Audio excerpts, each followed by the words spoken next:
Superman, in my opinion, is easily the most iconic superhero of all time. There's not a single person in the world who doesn't know who he is. And now, since he's been around for so long, a lot of people over the years have done their own takes on him. However, at one point in time, I myself, Rinzler, was actually planning to make a Superman movie that ultimately never happened. But what if it did?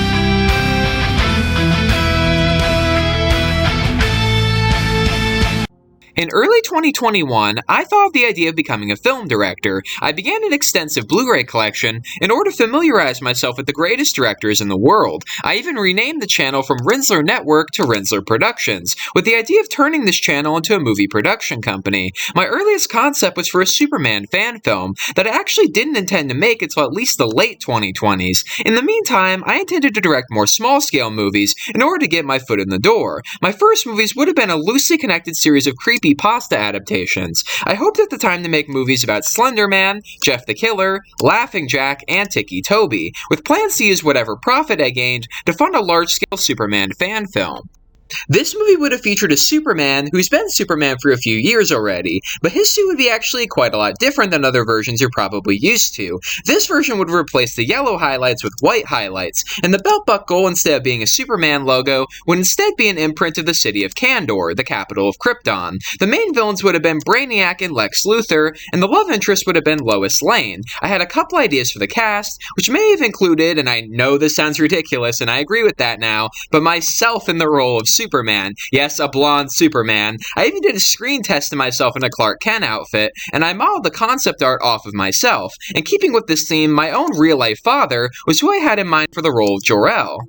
So now in this version, Lex Luthor and Clark Kent actually would have been childhood friends, but Lex would have an abusive father, and Clark wants to protect him from his father, but he's conflicted because he doesn't want to expose himself. So now years later, when Lex discovers that Clark is Superman, he feels really betrayed, and that's where their iconic rivalry starts. But things only get worse, because then Lex starts wearing a kryptonite ring in order to keep Superman at bay, but he ends up being diagnosed with hand cancer, which requires an amputation. Now in this version, Clark is a lot different than what you might be expecting. You see, instead of Superman being the real him, and Clark being the facade, Superman is the facade, while the awkward and nerdy Clark is the real man. You see, he wears tacky suits with t-shirts underneath, but that's more like who he really is. He's not faking it. He is a nerd at heart, and he likes to read comic books, because he likes to try and study how people want their heroes to act. And we see that Clark honestly feels more alone than ever. He doesn't have his fortress of solitude to go to, and both of his adopted parents are deceased by this point. He can barely sleep at night because he just can't tune out the sounds of people crying for help. And on top of all that, he has a huge crush on Lois Lane, but he's too scared to approach her because of his fear that she only likes Superman and not the real him. Superman is what people want him to be. They expect a confident American hero, and that's why he wears red, white, and blue in this version. However, unbeknownst to Clark, Lois already knows that he's Superman, but she's just giving him space. Also, it should be noted that she absolutely likes Clark for who he is, but whenever they interact as Lois and Clark just clams up and he gets really nervous. So now one day, all hell breaks loose when Brainiac arrives on Earth. In this version, Brainiac was created by Jor-El in an attempt to save Krypton. However, he instead abandoned it to its death, and has since become a collector of all the strongest creatures in the universe. He hopes to one day mash all the best virtues of each creature together and make the ultimate killing machine, aka Doomsday. Now this Brainiac I actually designed quite differently. It's revealed that he's green and purple because those are the prominent colors of the planet Krypton. I was actually going to have Jor-El instill some of himself into Brainiac, and thus he would have had Jor-El's blue eyes and be voiced by the same actor. So now Brainiac would win over Lex Luthor's assistance by giving him a robotic replacement for his hand. They would then work together to kill Superman by blocking out the sun's rays and sending the now completed Doomsday to kill him. Superman and Doomsday would then get into a huge fight throughout Metropolis, which would end with Superman having to sacrifice himself to kill him.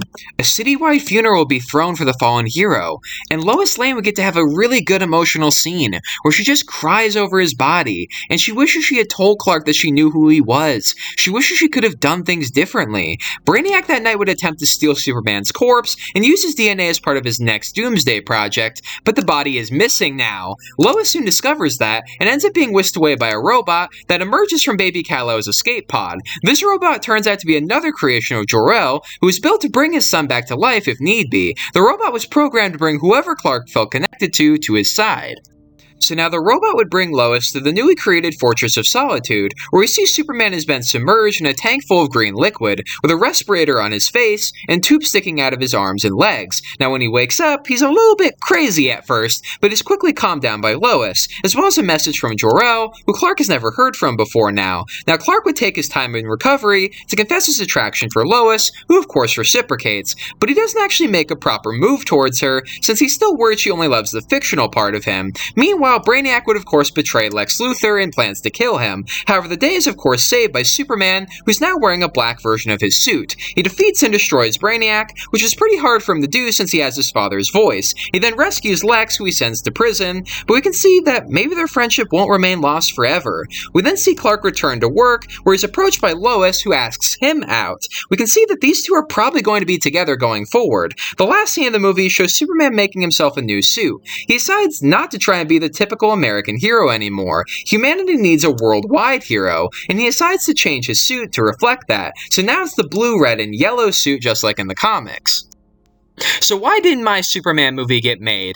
Well, I think it should be fairly obvious. First of all, the budgetary reasons. I'm by no means a rich person, and I think even after making a bunch of other movies, like the creepypasta movies I was going to do, I think even after all that, this movie would be well out of my reach. I mean, the funeral scene, the Doomsday fight, the Brainiac fight at the end, like, I think all of them would have been too much for me, financial-wise. It would have taken way too long to make and way, way too much money, let's be honest. And then there was the casting. I don't regret casting my dad as Jor-El. I think that he looks a bit like Russell Crowe, and he sounds a lot like Marlon Brando. So he's kind of a cool mixture of the two. And I think it would be kind of cool to have the actor playing Superman, the father of the actor, actually play Jor-El. I think that would just make it feel more authentic. And then there's me as Superman. Okay, so at the time I thought I could do it, okay? Because I'm not the most muscular guy in the world. I'm not going to lie about that. But I thought I could bulk up, and I still think I would be really good at playing Clark Kent, or at least my version of Clark Kent, who I think you guys can tell, I clearly modeled my version of Clark on myself, and I wanted to, make a Superman that was a bit more, relatable, a little bit less superhuman, a little bit more human with a superhuman shell, if that makes sense. That was kind of the idea I had going in. I wanted to do a Superman that is trying to do what people want him to do, and he puts on this front, so people don't know how, conflicted he feels about everything in life lately. You know what I mean? I wanted to do kind of a tragic hero, but I wanted to keep some fun elements. Like, I had some comedic moments written in the script, like, some fun interactions between Clark and Lois, which I thought would have been fun, to film. And, it would have been fun to make. But if I were to make that movie now, I would not have cast myself as Superman. I recognize my limitations now, but at the time I thought I could do it. I don't think I could do it anymore, but, but yeah, so in the end, I didn't make this movie because the budgetary reasons and because the casting was only about half good. And then there was the fact that I came back to doing YouTube full time. Thanks to SR Striker, who kept, asking me to do this one request over and over again. So I finally did it just to see how he'd react. And he reacted by just sending me more requests.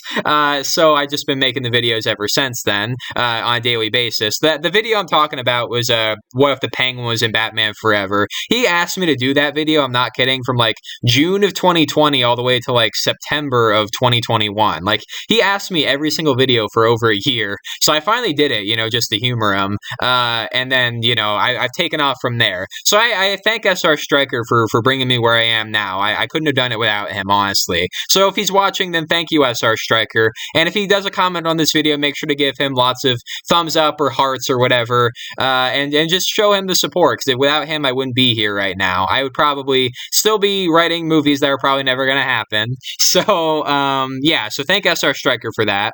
And do I regret ever working on this movie? No. I honestly think this is a fairly good script, and I'm saying that, I admit, because I wrote it, and I'm sure plenty of you are gonna say it's crap, and I'm sure that's fine. If it's crap, then I understand, and I'm not gonna lie, it's not all of my ideas. I did borrow some ideas from other things. Like, I did take a lot of inspiration from the ultimately canceled Tim Burton Superman Lives. I did take a number of inspirations from that, but I did add in my own little twist. Like, I had, Superman be the front and Clark Kent be the real person, and I had the nightmare-ridden Superman stuff where, like, he's constantly, riddled with these sounds of pain and suffering that he can't block out because he doesn't have a Fortress of Solitude to go to yet. He doesn't have the fortress created until after he's dead, or rather, the robot builds it. You get what I mean? And then it's in that moment he's finally able to kind of bear the burden of being Superman because he can get away from it all now. But yeah, I kind of I went into this with the idea of making Superman more relatable, because a lot of people complain that he's too perfect. He's too perfect a character, he doesn't have enough relatable qualities, and so I tried to make him more of an everyman, more of, I guess me. I'm sorry, I'm not trying to sound like so full of myself, I apologize about that. As I said, if I were to do this movie now, I would not cast myself as Superman. I recognize my limitations, I would have cast somebody else, don't worry about it. But, yeah, so either way, I hope you enjoyed this possible movie, and I know it's probably for the best it didn't get made, but let me know in the comments what you actually think about it. I'd love to hear your opinions, and also please make sure to give this video a thumbs up if you did like it, and share it with all of your friends on all your various social media platforms. And speaking of social media, don't forget to follow me on Instagram, Rinzler_Productions, and I'll see all of you in the next video.